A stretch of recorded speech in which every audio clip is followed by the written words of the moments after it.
Hi you guys, we're just going to make a color mixing chart today and I'm going to show you briefly how to do it. To do this, you need a canvas, a ruler, pencil, your paint, and a palette.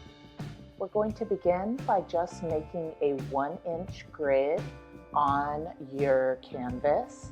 This grid does not need to fill the whole canvas. If you bought the paint I suggested and you only have those colors, you only need a grid that's 9 boxes by 9 boxes, or 9 inches by 9 inches. So I first measured out 1-inch intervals on the top and bottom of my canvas, and then I connected the lines.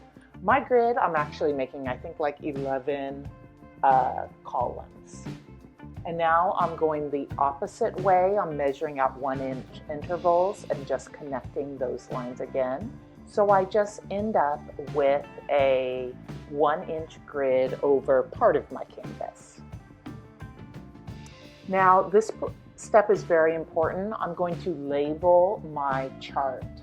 I'm leaving the first box empty, but I'm just writing all my paint names along the top row. And then I'm going to write down all my paint names along the left-hand side. They don't need to be in a certain order, and you can mix the orders up. I try to keep mine the same, and I wrote them down how I lay them out in the palette. Okay, so from there, it's kind of self-evident, I'm hoping, but you just mix the appropriate color in each box. So your first box is titanium white on the left and titanium white above it, so you're just going to put titanium white. The second box was mainly titanium white, and then a little above it was cad yellow, so I mixed a little cad yellow. Now I'm mixing a little yellow ochre. What you want to do is the color on the left is your dominant color. So like of the row I'm making going across, it should be mainly white with just a little mixed in of the top color. It's a little confusing because I'm trying to save my time and my paint, so I'm also doing the column going down. But for the purpose of this demo, just focus on that top row going across that I'm making. So I just finished doing my mainly white glob with a little alizarin crimson. Now I'm doing mainly white glob with a little burnt umber mixed in. And then the next will be a lot of white, but just a little ultramarine blue mixed in. So what we're doing is you're gaining experience mixing colors, but then you can use this chart as a reference later on, because right now you may have no idea what colors mixed together equal, but now you can refer to your chart to see what, like, yellow, cadmium yellow and ultramarine blue, if you mix them, what you have. You'll have it on your chart, so you'll have some idea what the colors equal. Okay, now my first row is done of the white, and I'm going to go to my second row. It's mainly cad yellow. So my first square was cad yellow with a little white added. This is just cad yellow by itself. It's a really bright color. And then my next square is just cad yellow with a little yellow ochre added. Now I'm going to show you the shortcut. I'm trying to mix my paint, so I'm adding it to my other row, but that means it has to be more dominant yellow ochre. So I'm adding a lot more yellow ochre into that. If it's too confusing, just go row by row, and just always remember that the color on your left is your dominant color, and the color on top, you're just adding a little in. So the second row should be mainly yellows, but with slight variations in them, for me, because I put cad yellow as my second color. You might have something else there. It's kind of like a multiplication table when you were in 3rd grade. Do you remember those? So like we could see what's in each box by looking to the left of it and looking above it to know what colors to mix together. And now I'm going to go on to my yellow ochre column. or my yellow ochre row. Again, I'm just kind of cheating here and going down at the same time. But if that's too confusing, just stick to the color going across. So this is mainly yellow ochre. And then this will be yellow ochre with a little cad red.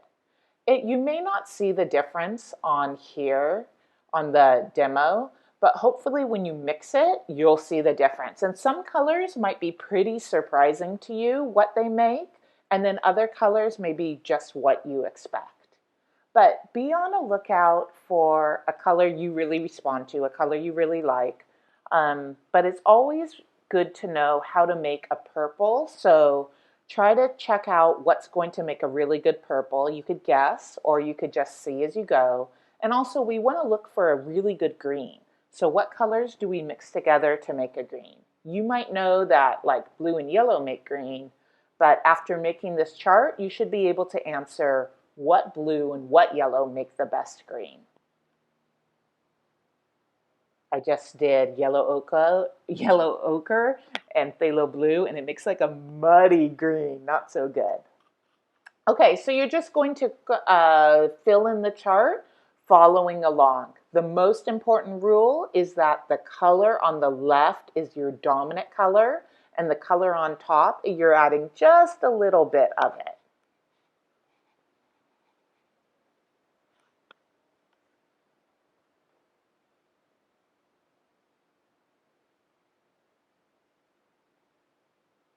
And then if a color becomes too dark, you have the option of adding in a little white to that color and just putting it on the corner. Because sometimes we can end up with a whole bunch of like black colors and it's kind of confusing. But if we add a dab of white in, we can see that one black might be more lavenderish and one black might be more brownish. So I'll show you an example of that in a little bit. That's a pretty nice purple, both of those.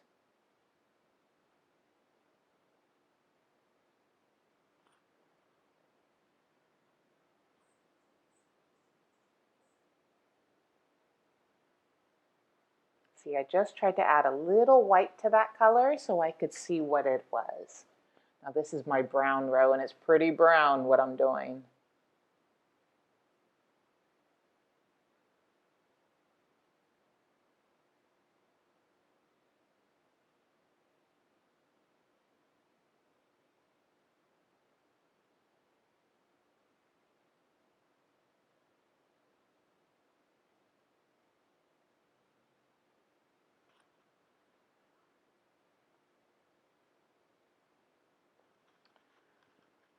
Okay, once all my columns are put in, I'm using acrylic paint for this demo.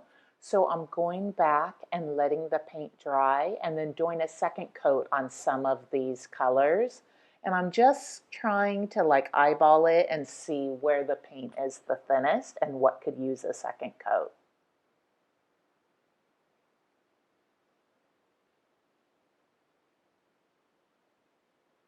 This color mixing chart is something that's very useful to keep around you. Next week, we will be working on simple color still lifes. And so we can always refer to this color mixing chart when we look at maybe the color of a still life if you're painting a flower. You can hold this color mixing chart up and try to see what color corresponds the best to it and then just use it. But remember, these are just two colors mixed together. You can mix as many colors as you want together. So you're not restricted only to these colors.